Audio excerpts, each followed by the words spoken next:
Assalamualaikum warahmatullahi wabarakatuh. Nama saya Rika Marlina dari kelas 12 IPA 1. Di sini saya akan menjelaskan mengenai fotosintesis. Fotosintesis terdiri dari dua kata, yaitu foto dan sintesis. Foto berasal dari bahasa Yunani yang artinya cahaya, sedangkan sintesis artinya membuat. Secara sederhananya, fotosintesis merupakan proses membuat makanan yang dilakukan oleh sebagian besar tumbuhan dan alga dengan memanfaatkan energi cahaya matahari. Fotosintesis terjadi di organ daun, di bagian jaringan mesofil, lebih tepatnya di organel yang dinamakan dengan kloroflas. Proses fotosintesis melibatkan dua rangkaian reaksi, yaitu reaksi terang dan reaksi gelap. Oke, yang pertama saya akan menjelaskan mengenai reaksi terang terlebih dahulu. Reaksi terang merupakan tahapan reaksi fotosintesis yang memerlukan cahaya matahari yang terjadi pada membran tilakoid. Pada membran tilakoid terdapat fotosistem yang merupakan seperangkat alat untuk menangkap proton atau cahaya matahari. Ada dua jenis fotosistem, yaitu fotosistem 1 atau dikenal sebagai P700. Disebut dengan P700 karena mampu menyerap cahaya dengan panjang gelombang 700 nanometer. Fotosistem 2 atau yang dikenal sebagai P680 disebut dengan P680 karena mampu menyerap cahaya dengan panjang gelombang 680 nanometer. Pada membran tilakoid ini juga terdapat pembawa elektron yang terdiri dari plastoquinon atau Peki, kompleks sitokrom atau CYT, plastosianin atau PC, pereduksin atau FD. Keempat komponen ini bertugas untuk membawa elektron. Selain itu juga terdapat juga NADP reduktase yang akan membantu menghasilkan NADPH dan ATP sintase yang akan menghasilkan ATP pada reaksi terang. Pada reaksi terang, fotosintesis terdiri dari dua reaksi, fotofosforilasi non-siklik dan fotofosforilasi siklik. Fotofosforilasi non-siklik melibatkan dua fotosistem, 2 dan fotosistem 1. Sedangkan fotofosforilasi siklik hanya melibatkan fotosistem 1 saja. Kita mulai dari fotofosforilasi non-siklik. Energi foton yang berasal dari cahaya matahari akan diserap fotosistem 2 atau P680. Energi foton dari cahaya akan memicu eksitasi elektron atau terlepasnya elektron dari P680 yang akan ditangkap oleh akseptor primer. P680 akan mengalami kekosongan elektron yang menyebabkan fotolisis air, yaitu H2O, akan diurai menjadi 2 ion hidrogen dan 1/2 atom oksigen dan 2 elektron. 2 elektron ini akan menuju P680. Untuk mengisi kekosongan elektron agar tetap stabil, oksigen akan dilepaskan ke udara. Hidrogen untuk sementara waktu tinggal di ruang tilakoid. Elektron akan meninggalkan P680. Elektron ini akan dibawa oleh plastoquinon, sitokrom, dan plastosianin. Pada saat plastoquinon mengirimkan elektron ke sitokrom, 4 ion hidrogen yang ada di stroma akan masuk melintasi membran tilakoid menuju ruang tilakoid, yang nantinya akan bergabung dengan ion hasil fotolisis menuju ATP sintase. Pada saat melewati ATP sintase terjadi fotofosforilasi terhadap ADP dan P sehingga dihasilkan ATP. Saat fotosistem 1 terkena cahaya elektron yang ada di P700, ini juga akan tereksitasi menuju akseptor primer, sehingga keadaan fotosistem 1 tidak stabil. Untuk menstabilkannya, maka harus diisi kembali oleh elektron yang berasal dari P680. Maka, elektron yang ada di plastosianin akan menuju P700.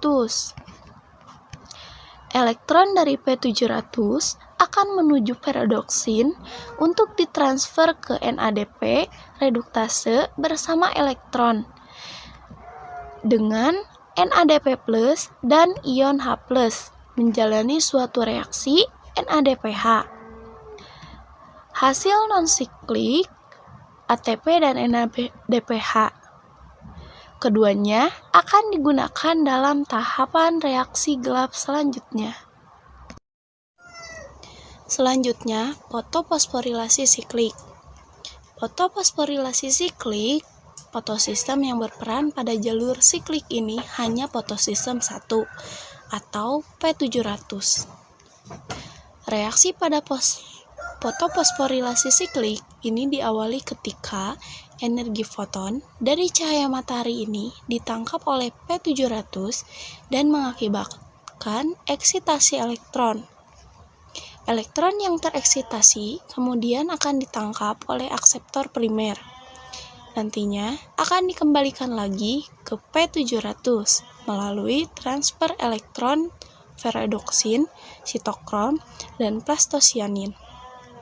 Pada saat transfer elektron terbentuk ATP yang berasal dari ADP dan P. Karena elektron kembali pada P700, tidak terjadi fotolisis air, sehingga pada fotofosforilasi siklik ini tidak dihasilkan oksigen dan NADPH. Sistem ini bersifat siklis atau berputar, artinya elektron yang dikeluarkan fotosistem 1 akan balik lagi ke fotosistem 1.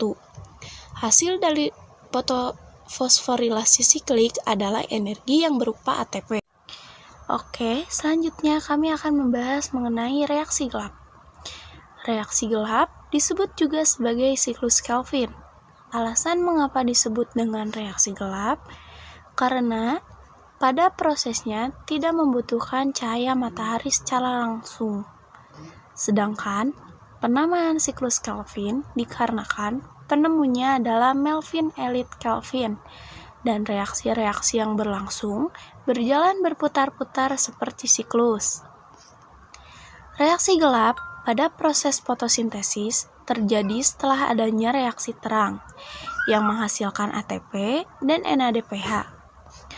ATP dan NADPH inilah yang akan digunakan dalam reaksi gelap, sehingga reaksi gelap merupakan proses masuknya ion karbon dalam bentuk CO2 yang nantinya akan menghasilkan output berupa gula. Reaksi gelap ini terjadi di bagian stroma pada kloroflas. Selanjutnya, reaksi gelap terdiri dari 3 tahapan. Tahapannya yaitu: pertama adalah fiksasi, yaitu 3 CO2 akan berikatan dengan 3 senyawa karbon 5 yang bernama ribulosa bifosfat atau RUBP. Enzim yang mengkatalisis tahap pertama ini adalah Rubisco. Rubisco merupakan protein yang banyak ditemukan di kloroflas. Produk yang dihasilkan tahap pertama ini adalah senyawa yang disebut dengan si karbon intermediate, yang berjumlah 3 senyawa. Ini berumur pendek karena keadaannya tidak stabil. Lalu, senyawa ini akan segera dipecah membentuk senyawa 3 fosfogliserat sebanyak 6 buah. Kedua, yaitu reduksi. Tiap molekul 3 fosfogliserat akan menerima tambahan fosfat dari ATP membentuk 1,3 bifosfogliserat. dibutuhkan 6 ATP untuk mengubah 6 molekul 3 fosfogliserat menjadi 6 molekul 1,3 bifosfogliserat. Selanjutnya, molekul 1,3 bifosfogliserat akan mengalami reduksi oleh NADPH sehingga menghasilkan 6 molekul gliseraldehid 3-fosfat atau merupakan senyawa dengan karbon 3. Pada fase pengubahan 1,3 bifosfogliserat menjadi G3P dibutuhkan 6 NADPH yang akan diubah menjadi 6 NADP+, dan pada tahap ini fosfat akan terlepas sehingga menghasilkan molekul G3P. Jadi, setiap molekul CO2 yang menjalankan siklus ini akan terbentuk 6 molekul senyawa G3P. Tapi, hanya satu molekul G3P yang dihitung sebagai hasil produk bersihnya. Sedangkan, 5 sisanya akan digunakan untuk menyelesaikan siklus ini. Tahap terakhir dalam siklus ini adalah regenerasi RUBP. Selanjutnya, 5 buah G3P akan dikonversi menjadi 3 buah RUBP. Kembali melalui sebuah reaksi yang melibatkan fosforilasi ATP sebanyak 3 buah, sehingga 3 ATP ini akan membentuk 3 buah ADP. Jadi, untuk menghasilkan satu molekul G3P, siklus Calvin membutuhkan total 9 ATP dan 6 molekul NADPH. G3P yang dihasilkan dari siklus ini akan digunakan sebagai material pembentuk senyawa organik. Contohnya, untuk membentuk glukosa yang nantinya dapat digunakan untuk aktivitas tumbuhan itu sendiri, seperti digunakan untuk pertumbuhan. Sekian dari saya, terima kasih. Wassalamualaikum warahmatullahi wabarakatuh.